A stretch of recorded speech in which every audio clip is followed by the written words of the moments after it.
Estas personas, que piensan que de repente van a establecer un gobierno completamente nuevo en papel, siempre terminan creando despotismo, teniendo que revisar la Constitución, finalmente aboliendo la Constitución y estableciendo algún tipo de nuevo monarca como Napoleón.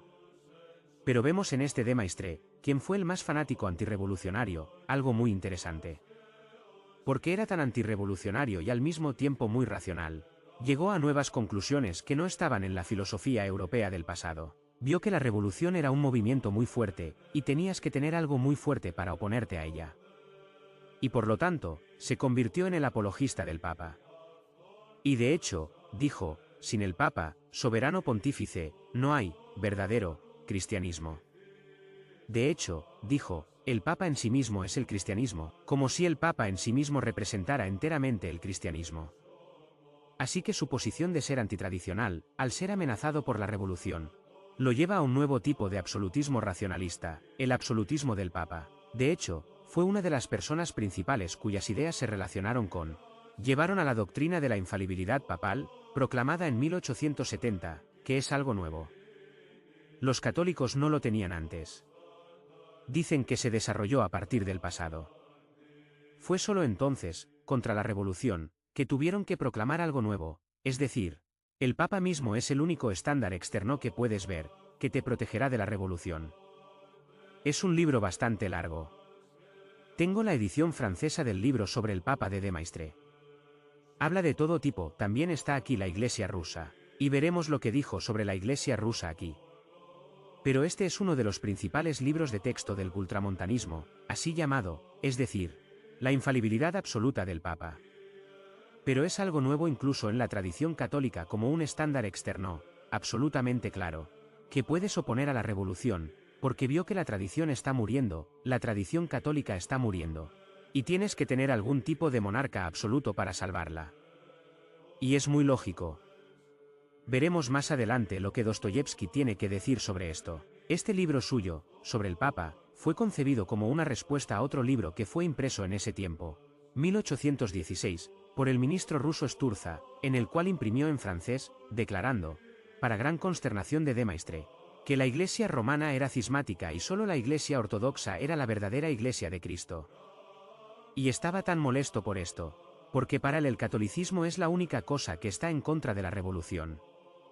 Y estos rusos, este país bárbaro, se atreven a decir que son la única Iglesia. De hecho, describió a Rusia como un país constantemente recostado en la pereza, que solo se despierta, se agita de vez en cuando, para lanzar algún tipo de blasfemia contra el Papa. Sentía que los pueblos occidentales, de hecho, acusó a los rusos de haber perdido todo el desarrollo de la civilización occidental. Y no ve que todo ese desarrollo es lo que llevó a la revolución, porque lo remonta solo al Renacimiento. La Edad Media está bien, ese es el punto más alto en cuanto a él se refiere, y dice que la única gran cosa que falta en Rusia es la idea de universalismo, que está representada por el Papa. Veremos lo que Dostoyevsky dice, una cosa muy profunda sobre este mismo universalismo. Zar Nicolasi. Ahora tenemos un tipo diferente de cosa, porque ahora discutimos la cuestión del tradicionalismo, el antirrevolucionismo en Rusia. Comenzaremos primero con Nicolasi. Y más adelante haremos algunos comentarios más generales sobre esta tradición antirrevolucionaria en Rusia. Como dije en la última conferencia, Nicolasi fue un monarca ejemplar en la pura tradición del absolutismo ruso. No hay constitución, no hay parlamento. El rey reina supremo, el zar reina supremo. Estaba familiarizado con la revolución. Fue a ver a Oven, su experimento. Estaba muy interesado en mejorar la suerte del pueblo. En esta época, la revolución industrial incluso estaba llegando un poco a Rusia, pero mucho más en Occidente. Y estudió la revolución cuidadosamente y estudió los hechos de Luis XVI y ya tenía una visión bastante consciente de lo que iba a hacer. Cito algunas de las declaraciones aquí de este libro de Nicolás Talberg, quien fue un profesor tardío en Jordanville. Y como ahora llegamos a Rusia, veremos algo diferente porque estos pensadores occidentales, todos están en la tradición católica o incluso en la tradición anglicana, y son pensadores muy claros. Ven a través de la revolución bastante bien, pero todavía están participando en esta atmósfera occidental que es bastante racionalista. Y les falta algún tipo de enraizamiento más profundo en la tradición. Y estas personas, incluso esta persona, Talberg, que murió solo hace algunos años. Se puede ver por lo que escribe, que él mismo está profundamente enraizado en la tradición ortodoxa. Y por lo tanto, sus conclusiones no son solo conclusiones de alguien que ha pensado las cosas, sino que son conclusiones de alguien que siente cuál es la tradición de la religión. La religión ortodoxa y la tradición, de la tradición política también. La mayoría de lo que dice vendrá de citas de contemporáneos de Nicolás Sí, quien, cuando escribe, también se puede ver que es muy profundamente conservador, no solo en mente sino que toda su vida, todo su corazón es así. Y hay muchos rusos como el que quedan. Para el emperador Nicolás I escribe, en las primeras horas de su reinado, comenzó su ardor, esfuerzo, para sostener valientemente a Rusia contra esos espantosos infortunios que la amenazaban por la criminal ligereza de los llamados decembristas. Este entusiasmo, lucha del zar terminó 30 años después, cuando defendió a la patria, esta vez de enemigos externos y que odiaban a Rusia, en la guerra de Crimea cuando murió. Era sobre todo un hombre de principios y deber. El emperador Nicolás estaba completamente impregnado de la conciencia del deber. Durante la guerra por la patria, es decir, la invasión de Napoleón, cuando tenía 16 años, estaba terriblemente ansioso por ir al ejército. Me da vergüenza, dijo, verme inútil, una criatura inútil en la tierra, ni siquiera apto para poder morir una muerte valiente. 6 años antes de ascender al trono, estaba terriblemente angustiado hasta el punto de las lágrimas cuando el emperador Alejandro, su hermano mayor, le contó su intención de dejar el trono que entregaría a Nicolás, aunque había un hermano mayor que Nicolás, Constantino, como consecuencia del hecho de que el zarevich Constantino no deseaba reinar. Nicolás Pavlovich escribió en su diario más tarde el emperador, esta conversación terminó, pero mi esposa y yo quedamos en la situación que puede compararse con el sentimiento que debe golpear a un hombre que va pacíficamente por un camino agradable sembrado por todas partes de flores y desde el cual se ve por todas partes las vistas más agradables, cuando de repente se abre un abismo ante sus pies, hacia el cual una fuerza inconquistable lo empuja sin permitirle apartarse o retroceder. Así se sintió desde el principio que iba a ser zar, y sintió que era una carga terrible, no quería ser el zar.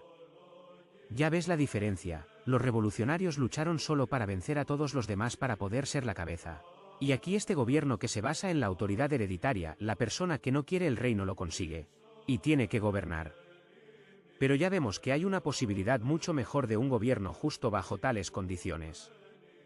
Su reinado comenzó con la rebelión de los decembristas, que estaban infectados por las ideas revolucionarias. Así habló a los oficiales superiores de la Guardia reunidos por él en la mañana del 14 de diciembre cuando la rebelión ya se conocía, y les dijo, estoy tranquilo ya que mi conciencia está clara. Saben, señores, que no busqué la corona. Encuentro que no tengo ni la experiencia ni los talentos necesarios para llevar una carga tan pesada, pero ya que el Señor me lo confió, y como también es la voluntad de mis hermanos y las leyes fundamentales del país, por lo tanto, me atreveré a defenderla, y nadie en el mundo podrá arrebatármela. Conozco mis obligaciones y podré cumplirlas. El emperador ruso en caso de desgracia debe morir con su espada en la mano. Pero, en cualquier caso, sin prever por qué medios podremos salir de esta crisis, en ese caso confiaré a mi hijo. A ustedes, punto. Durante esta rebelión de los decembristas, que no fue algo sangriento como sucedió en Francia, solo un número de oficiales que comenzaron a exigir una constitución y fue fácilmente dispersada debido a la audacia del zar, él salió directamente en medio de ellos a la cabeza de sus tropas. Creo que los 5 cabecillas fueron ahorcados y el resto fue enviado al exilio. Y cuando se le pidió que tuviera clemencia con ellos, dijo, la ley dicta el castigo para ellos. Y no haré uso del derecho de clemencia que me pertenece respecto a ellos. Seré inquebrantable, estoy obligado a dar esta lección a Rusia y a Europa. Al estudiar historia en su juventud, estaba especialmente interesado en la Revolución Francesa. En ese momento dijo, el rey Luis XVI no entendió sus obligaciones, y por esto fue castigado. Ser misericordioso no significa ser débil. El soberano no tiene derecho a perdonar a los enemigos del gobierno. Y en 1825 estos enemigos eran los decembristas, y así el emperador los sometió al castigo. Pero al mismo tiempo que mantenía una estricta rigidez, el soberano reveló también una gran preocupación con respecto a estos rebeldes, que estaba vinculada con las leyes generales concernientes a los prisioneros. Veremos ahora qué contraste hay aquí entre esto, y no solo los revolucionarios que simplemente matan a la gente sin piedad, sino incluso los liberales. Continuará.